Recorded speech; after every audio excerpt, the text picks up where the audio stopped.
and the home of the brave.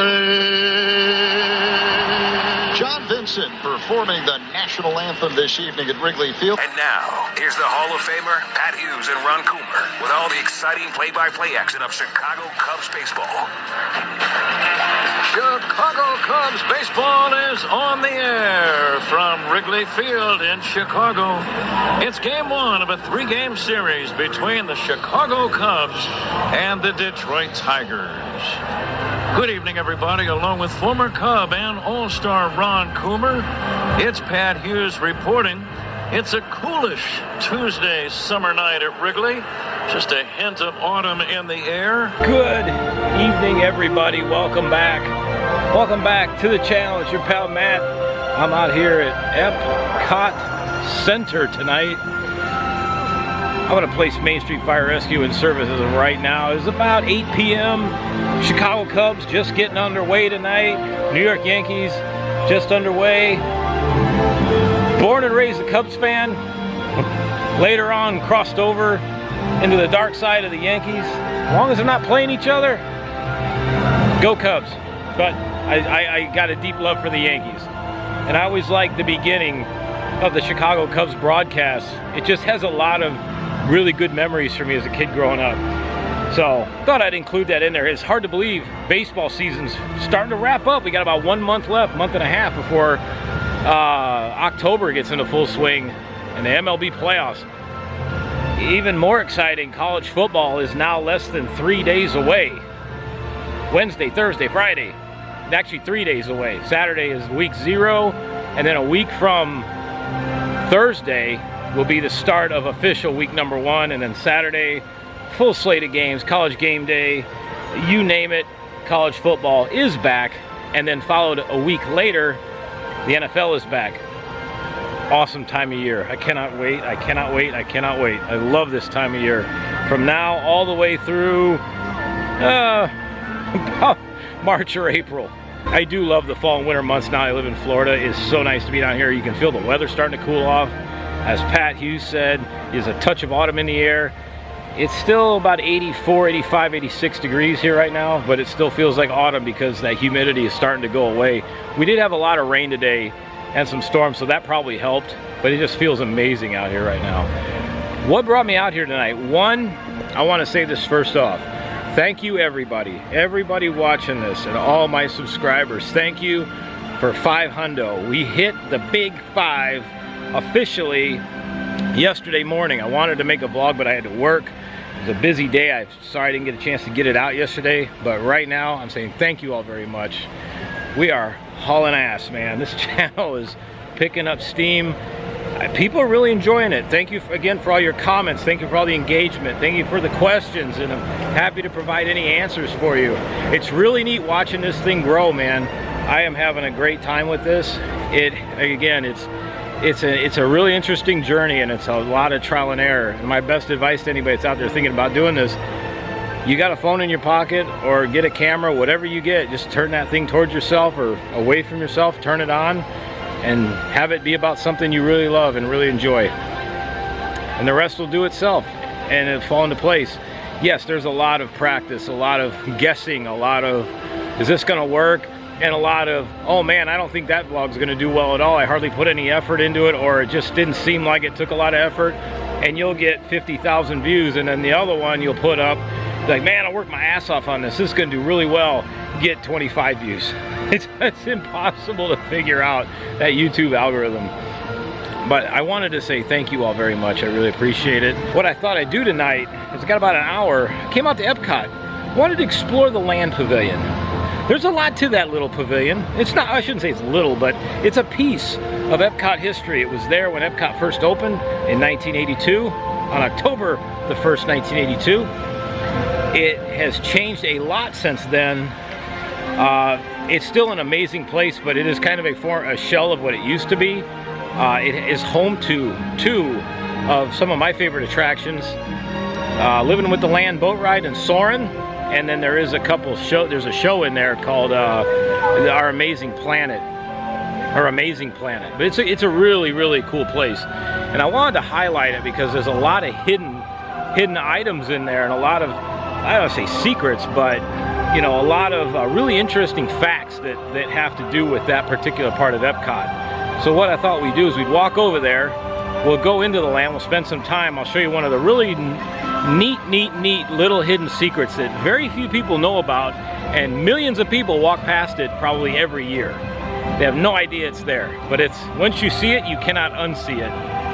And we'll check out some of the rides inside the pavilion if we can. But I hope you enjoy this. It's just gonna be a fun vlog. It's a thank you for 500. I got a lot more planned this week, and I can't wait to bring more and exciting vlogs to everybody. Again, thank you very much. Thank you so much. It's awesome. Thank you for going on this wild, amazing ride with me. Lots more to come. What I'm gonna do too eventually is I wanna get a post office box in that. I wanna get an email address set up, so if you wanna send me anything, you're welcome to. You know, obviously don't ask for anything, but if you want to send me a personal message or anything, I'll have a link for that. I'm getting ready to set that up shortly. So, as I like to say, without wasting any more time, let's get our ass in gear. Let's go inside and check out the Land Pavilion at the world famous EPCOT Center. Interesting, the fountain's not working tonight. It's all dried up. I thought it sounded awful quiet over here. So here we are, Future World West. I don't care what they call it now, it's always Future World West. Don't give me any crap. If you're walking towards World Showcase, to give you an idea where this is at, it's hard to see. Spaceship Earth is actually behind me that way. So this is as if you, there's the new Communicore campus dining hall, or whatever you want to call it. It's a freaking joke of a place. Maybe it'll be better when Food and Wine comes, but you know, the campus student union there, Communicore Hall. So if you're walking, Epcot World Showcase is this way. If you're walking towards World Showcase, you want to go off to your right hand side. This is known as Future World West, or they call it World Nature, but I don't care. Future World West. This is where you will find the famous Land Pavilion. And you can't miss it because the whole area over here is really beautiful. There's a lot of plant life, a lot of water features. The Seas Pavilion, thank you very much. The Seas Pavilion is right over there. We'll do another one on that one. That's a big area too. And then the Imagination Pavilion is over there. This is one of the kind of the last remaining, I mean, outside of Spaceship Earth. This side is kind of what's left of original Epcot Center. And I guess you could say World Showcases, but even that has had a lot of changes. So this is still some of the original structures. This ahead of me, what we're focusing on today, is the Land Pavilion. And I did some fun facts searching on this when before I got here, so we got some things to talk about. But if you're ever curious, I'm sure you've all heard of the ride Soarin'. First debuted at Disney's California Adventure, and then it came over this way in around 2005, 2006. This is where you're going to find that ride. It's inside of this Land Pavilion. I remember my first time coming to Epcot, I had heard about Soarin', and I knew about how, you know, its legendary status, about how cool of a ride it was, but I didn't know where to find it. And so walking around Epcot, I kept thinking, like, where's Soarin'? I saw it on the map, but I had no idea it was inside of the Land Pavilion. So when I walked up here and saw this, I'm like, oh, okay, this is different. So these pavilions, mostly the Land and the Seas Pavilion, all have attractions inside of them. The Seas Pavilion has the Finding Nemo adventure.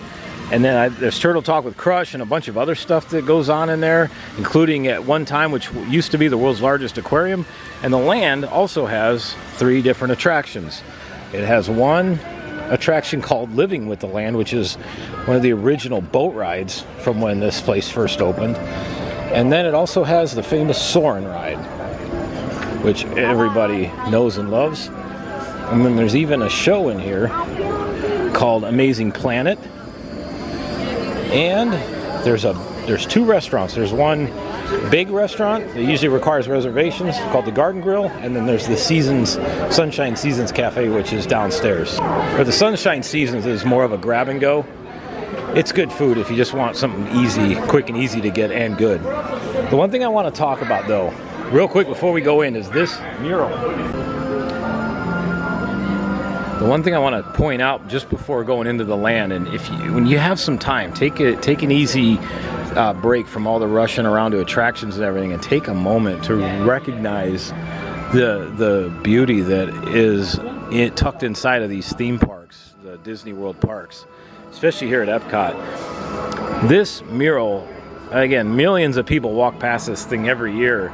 This was designed by a husband and wife duo, and there is a little known element in here. Nobody really knows why it was done. There's a lot of urban legend out there on various things, like somebody was trying to get back at somebody, or somebody was trying to make their mark on this pavilion.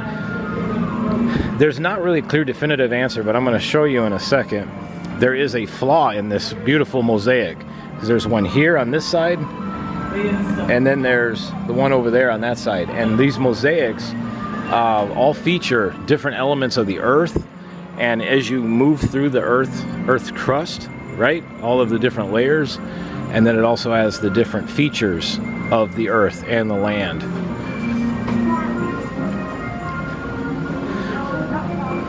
But there is a flaw in this beautiful mosaic, and it's hard to imagine, just like any mosaic, this was all laid in by hand. But I want you to focus right up here, right by the Living with the Land sign. You notice how all the colors are perfect and there isn't one imperfection? There isn't one imperfection except right here in this gold. Oh, look at that. Right past the Imagination Building. Huh, that's incredible, right?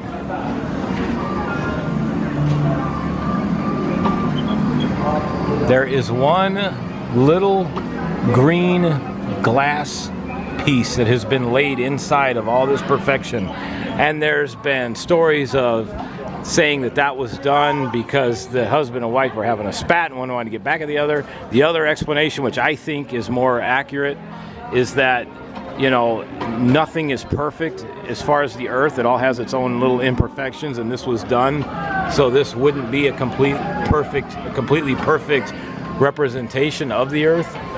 But right there you have this little emerald color glass piece in this beautiful mosaic. So whenever you're going by Living with the Land, take a look over here and you will see the one emerald piece that makes this imperfect. It's a really neat, cool piece of the history of this pavilion.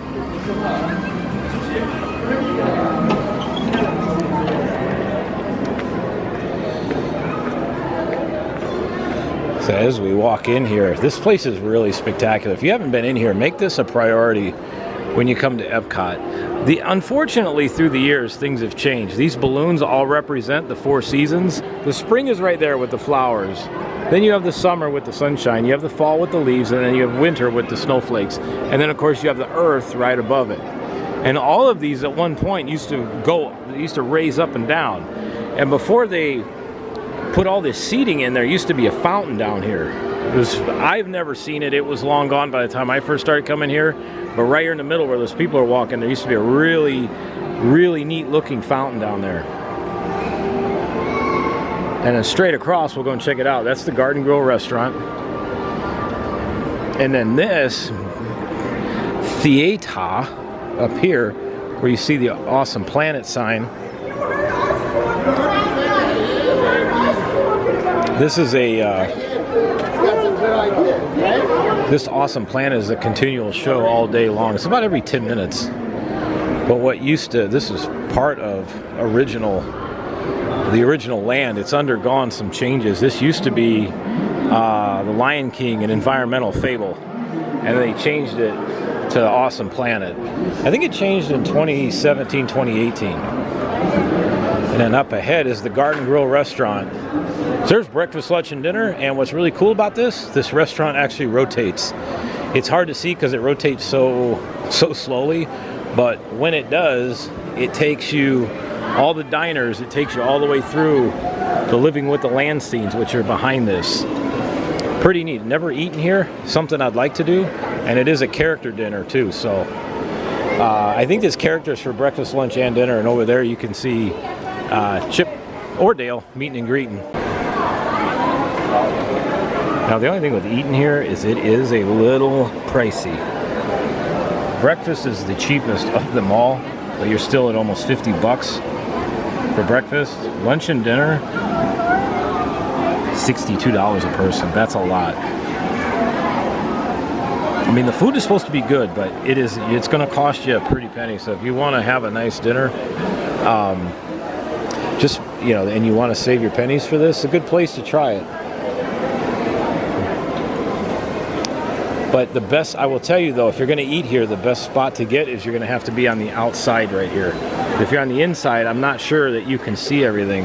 So the best bet would be get one of these outside booths, if you can. But you can see these, if you look at it ever so closely, you can see it rotating ever so gently. Like watch the end of that seat right there. And against that glass, you can see it moving. Pretty cool experience. So first things first, we're going to take this escalator down here, and we're going to do the living with the land first, and then if time permits, we'll finish up with Soarin'. So a quick tour, living with the land boat ride. Off to my left here as you come off the escalator.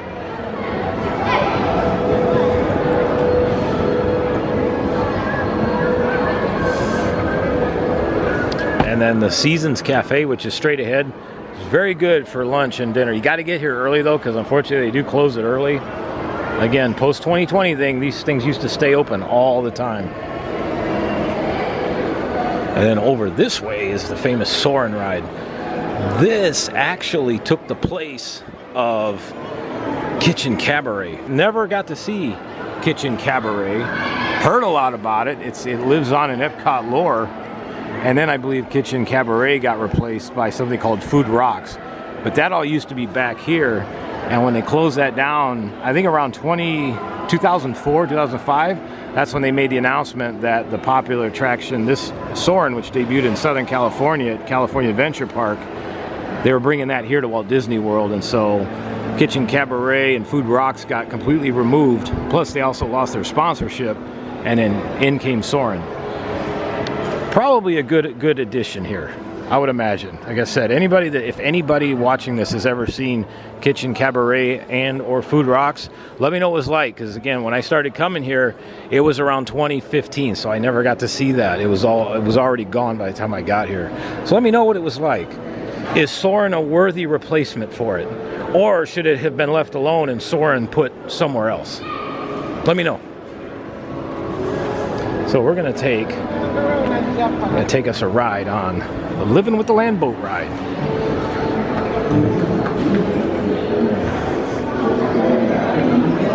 And this also has undergone a name change. This used to be called Listen to the Land, and then it became Living with the Land. But this is the famous Living with the Land. This is one of those timeless attractions here at EPCOT that I don't think they can't get rid of. You talk about people storming Cinderella's castle with pitchforks and torches. Yeah, try to remove this attraction. Watch what happens.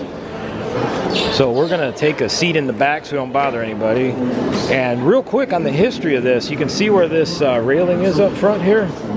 There used to be cast members on board this thing that used to do all the audio narration. So there used to be an actual person on each one of these boats. For your safety, remain seated with your hands, arms, feet, and legs inside the boat at all times. Oh, and you can smell that Disney water. Now, sit back, relax, and enjoy living with the land. Here we go. Now, I'm going to point out some really cool things in here. There's some really neat facts about this ride.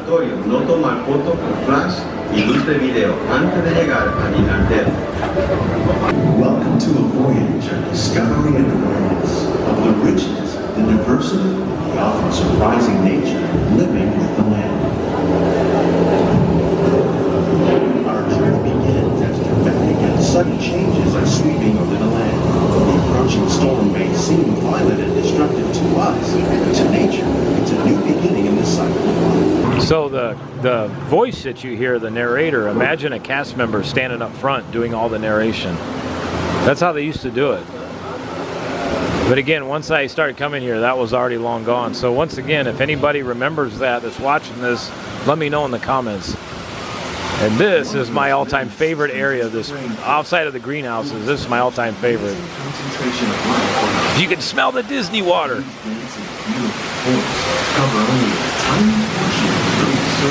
Oh, the alligators are working again.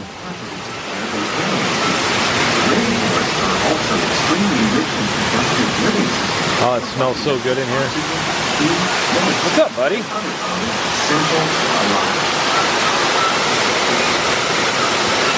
So you can see all of this from the Garden Grill restaurant.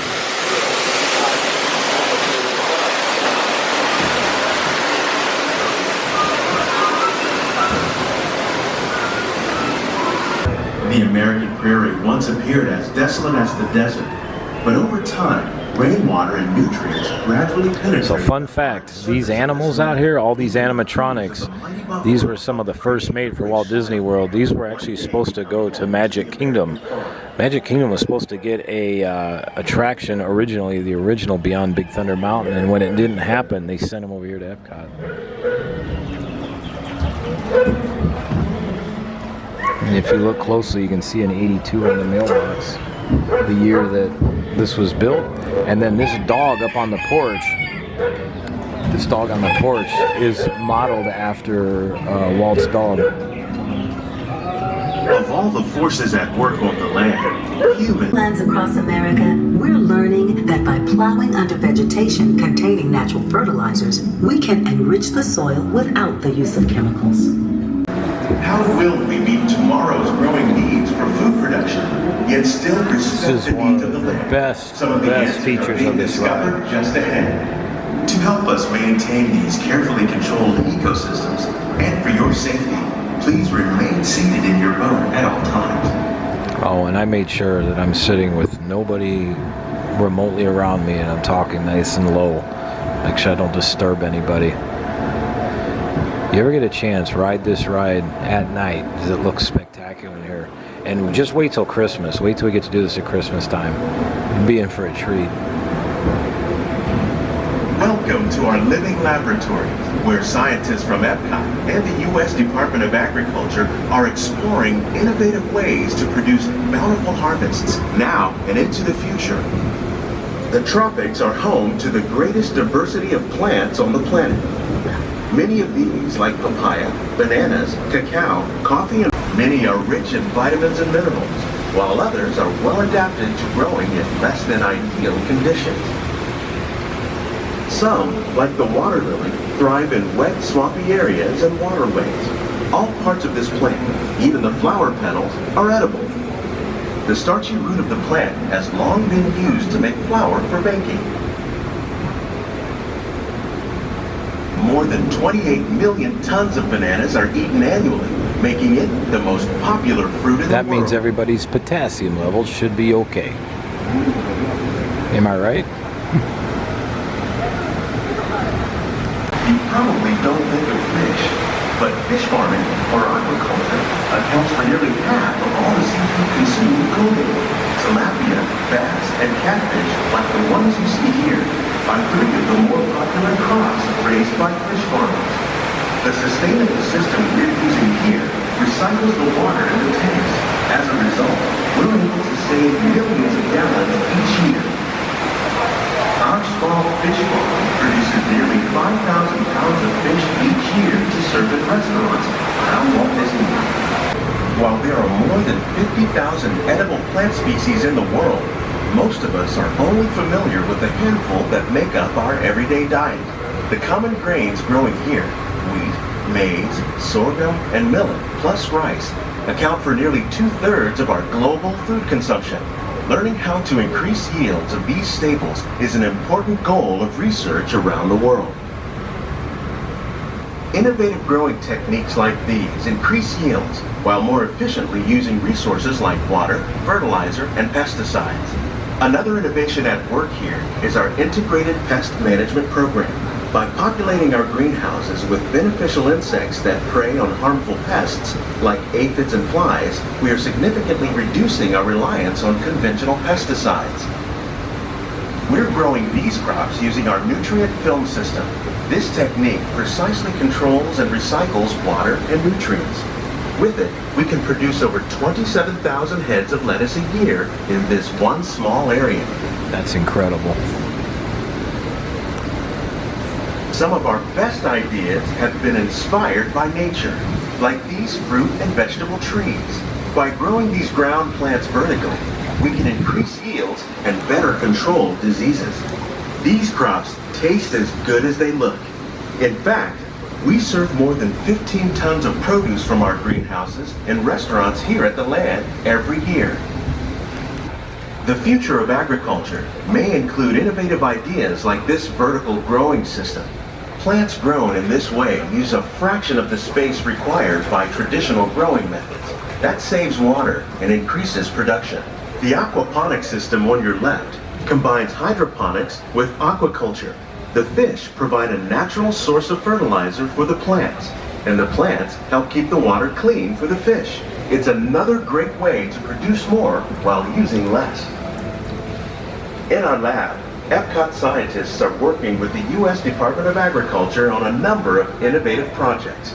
The goal of these efforts is to produce higher yielding and better quality plants.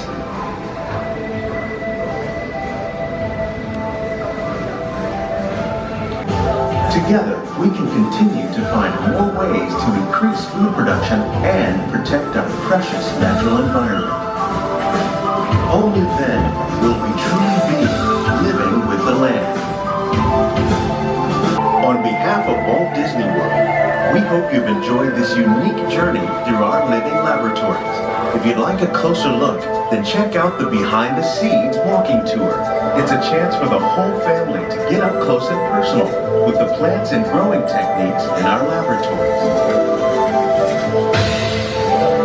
Please keep your hands and feet inside the boat and remain seated until the boat comes to a complete stop.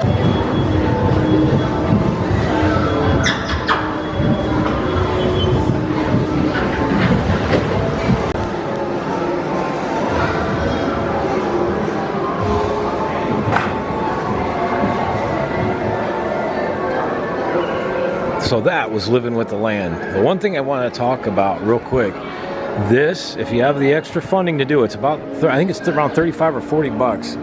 This is a behind the scenes greenhouse tour. So everything that we saw going through the greenhouses, you get to go actually into those greenhouses, and you get I think the tour is almost an hour and a half, 2 hours long, but you get a full on view of everything from behind the scenes or behind the seeds.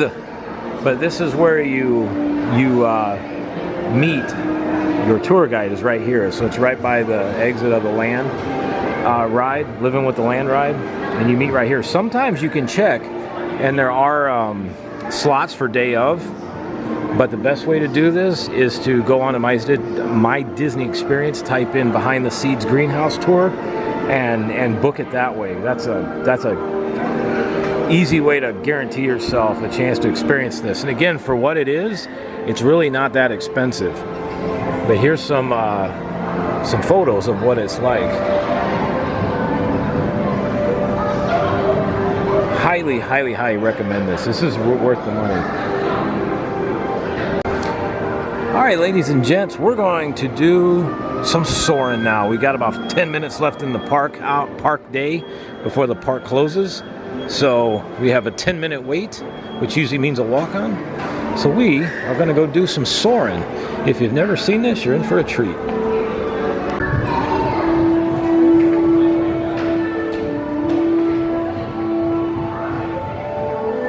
And as I said earlier, this used to be the old Kitchen Cabaret, which then became Food Rocks.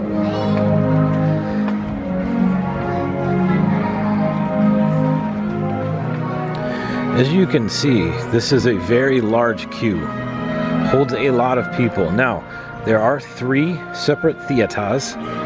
They did add a third one, I think around 2018, 2019, which greatly helps with capacity of this ride. So, the only time it really backs up long is during the major holidays, especially Christmas, Thanksgiving, the 4th, spring break, Christmas. So if you get here and you see this all the way backed up, just know it might be a minute. And then Fast Pass or Lightning Lane queues up over on the other side.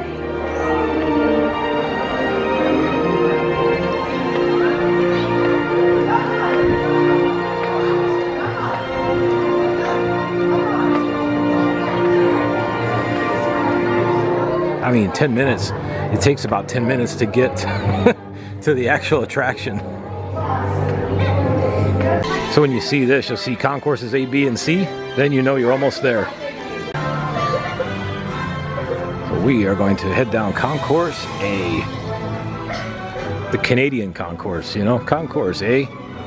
Yeah, sorry, that was really bad. So one thing to keep in mind when you're riding Soarin', this area we're waiting in right now, this is not included in the overall wait time. The wait time is calculated till when you get to the divider up there where it separates you to concourse A, B, and C. Once you cross that point back there, that's where the time stops. It does not include this. So if you're going to ride this, add about 20-ish minutes on to whatever the actual wait time is, because that's about what it takes from this point onward.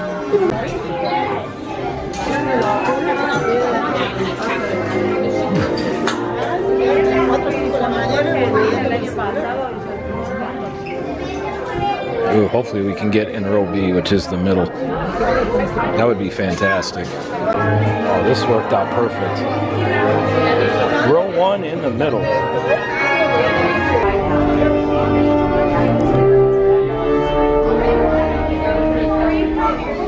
Hello, welcome to Soarin'. My name is Patrick and I'll be your chief flight attendant today. We'll begin boarding in a few minutes, but first I'd like to acquaint you with some important safety information. Little beauties. Next, fasten your seatbelts, inserting them into the buckle on your right. Nice work, pal. Soon you will be airborne. So if you or your little aviators have a fear of flying or of heights, you might want to wait for your party at the arrival gate. Okay, let's review. That is seatbelt carry-on item, safety strap, fear of heights, keep your hands and arms inside at all times. Anything else? Yeah, have a nice one. Here we are. So we can plane.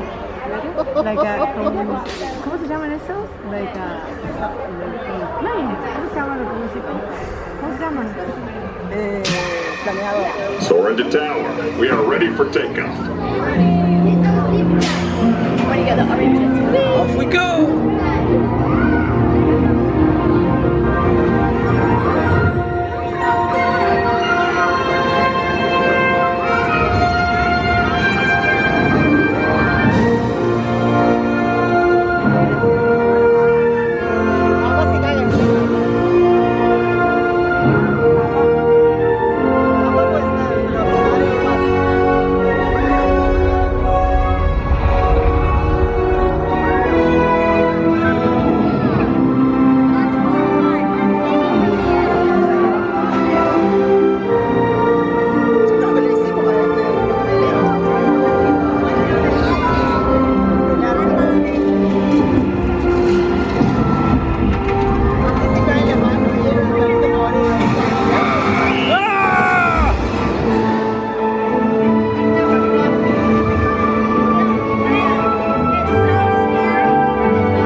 Thanks for soaring with us. To unfasten your seatbelt, just push down on the red button on your right. Be sure to gather all your carry-on items from the underseat compartment and exit to your right. Have a great stay here in EPCOT or wherever your final destination may take you. So you can see what this thing looks like. It's this huge mechanism that lifts you way up into the screen up there. One thing I will say, if you are afraid of heights, you may not like this. Or if you're going to do it in the very back row because you're not that high off the ground. But if heights don't bother you, this is an amazing ride. One of the things I really like about coming off of this ride is you enter into this area. It almost feels like you're exiting off of the jetway of a flight that you just had and coming out into the airport. Right? I mean, how good a theming is this? It's even got like the airport chairs. It's awesome. There we have it. Yeah, that was almost no wait at all. So there we are, everybody. This is the Land Pavilion, and that was soaring around the world. For a little while during the 100th celebration last year, it was just soaring. They changed it to soaring, and it was basically the soaring over California version. I like that. We did it once, but I don't think it was synced as well as this one was, because normally rides like that don't bother me, but the soaring on California, it seemed like there was a slight delay or something. And while it didn't make me nauseous, I felt a little dizzy riding it. It was really weird, but still enjoyable. But this one, soaring around the world, I like a lot. And so just to recap, Seasons is right there. The entrance to the Land is up there. That's the grab and go. And then right here is Garden Grill Restaurant.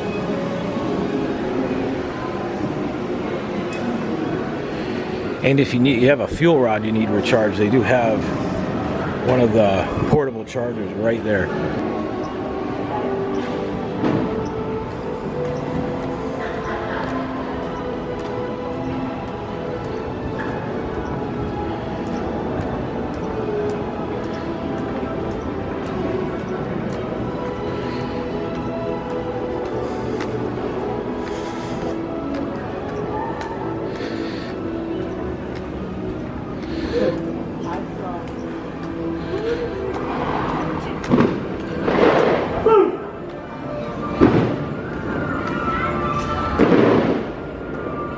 Well, there you have it, ladies and gents. What'd you think?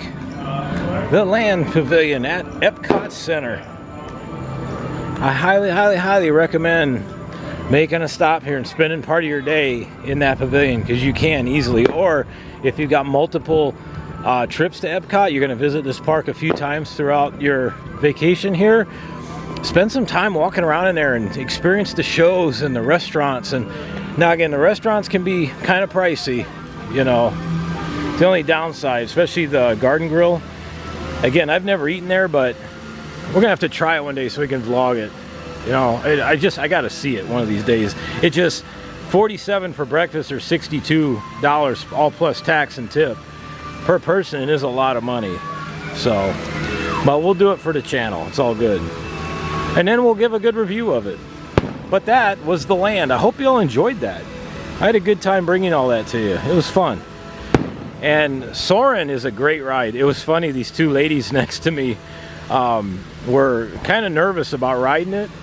And come to find out, one of the ladies, she had already been, what do they call that? It's gliding. She'd been on a glider plane where they tow you and then let the rope go and you glide all the way down. Her friend was like, she was doing the glider thing. You know, she was, I don't know what she's worried about. Like, yeah, this is nothing. You're going to enjoy this. And they did. They had a great time. As did I. And there is some of Luminous, the symphony of us. And we'll do a nice little walk out here of the park. And then we'll chat it up in front of Spaceship Earth. And we'll end the vlog. This building straight ahead where the blue light is, that's the Seas Pavilion. That'll be one of our next projects coming up. That is just like the Land Pavilion. There is a lot to see in there. No pun intended. Well, everybody, that was the Living with the Land Pavilion, a full feature and a nice walkthrough and some POVs of the attractions in there. I didn't get a chance to do the Awesome Planet. I just didn't have enough time. Again, gives us something to come back and do again. But that was a really good overview and coverage of everything that pavilion has to offer. Again, take some time to go through there, you know, and what I was saying about Soarin' is honestly true. If you have a fear of heights, honest to God fear of heights, think twice before riding that, because the last thing you want is to get way up in there and be like, holy crap. Realistically, you're not that high off the ground, but if you're in row number 1 like I was, you're probably a good 35, 40 feet up in the air, easily. If you're on the bottom and you're in the back row, probably about maybe 10 feet. So there's a big difference. Plus, just the visuals of looking out into that screen and seeing all of the, you know, the wonderful creations this earth has to offer us, it can make you feel like you're way up in the air. Obviously, like climbing the Eiffel Tower, I know that's not real, you know, it's your mind tricking you, but you swear you're climbing up that thing. I mean, it's amazing how that works and how technology can actually fool your brain. So, and of course, Living with the Land is always amazing. I love that ride. I cannot wait till Christmas time. As I said before, we're gonna ride that at Christmas throughout the whole season. You're in for a treat because they decorate pretty much that entire ride all throughout the greenhouses with Christmas lights, and they have Christmas music. They have a special Christmas narration. There's Christmas decorations everywhere. It is a treat. In fact, during the Christmas season is one of the few times when the line for Living with the Land at night gets very long, because it is truly a sight to see. It's beautiful. But Living with the Land, though, I love it because Living with the Land is like what I like to say is old school EPCOT. That is EPCOT at its absolute finest. That is what this park was all about, you know, edutainment. And hopefully that attraction will never leave us. As I said before, if they try to get rid of it, I think everybody would storm Cinderella's castle with the pitchforks and torches. I don't think it would happen. But with this day and age of Disney, who knows? But anyway, fantastic place, fantastic pavilion. Make time to go over to Future World West, or World Nature as they call it, Future World West, and take time to explore the beautiful and amazing Land Pavilion. I hope you all enjoyed that. Again, thank you all for 500. We're on the march to 1,000. Let's keep it going. Let's give us a like, give us a thumbs up. Let's keep us in that algorithm. And if you like what you've seen, give me a subscribe, because that's how we're going to grow. And we're only moving on up. So thank you all very much. I appreciate it. I'll see you all very soon. Main Street Fire Rescue is going to be out of service as of now. What you've seen has been the truth, and it has been actual. However, everybody watching out there has been mighty satisfactual. See ya. You can tell it's a Halloween party night. The monorail's got its Halloween colors on.